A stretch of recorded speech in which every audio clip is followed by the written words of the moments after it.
تمام بادشاہت اللہ ہی کی ہے، آسمانوں کی بھی اور زمین کی بھی۔ وہ جو چاہتا ہے پیدا کرتا ہے، جسے چاہتا ہے بیٹیاں عطا کرتا ہے اور جسے چاہتا ہے بیٹے بخشتا ہے، یا ان کو بیٹے اور بیٹیاں دونوں عنایت فرماتا ہے، اور جس کو چاہتا ہے بے اولاد رکھتا ہے۔ وہ تو جاننے والا ہے، قدرت والا ہے، اور کسی آدمی کے لیے ممکن نہیں کہ اللہ اس سے بات کرے مگر وحی کے ذریعے یا پردے کے پیچھے سے، یا کوئی فرشتہ بھیج دے تو وہ اللہ کے حکم سے جو اللہ چاہے القا کرے۔ بے شک وہ بلند و برتر ہے، حکمت والا ہے۔ اور اسی طرح ہم نے اپنے حکم سے تمہاری طرف روح القدس کے ذریعے سے قرآن بھیجا ہے۔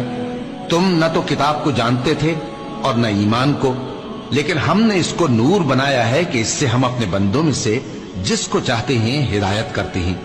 اور بے شک اے نبی تم سیدھا رستہ دکھاتے ہو، یعنی اس اللہ کا رستہ جو آسمانوں اور زمین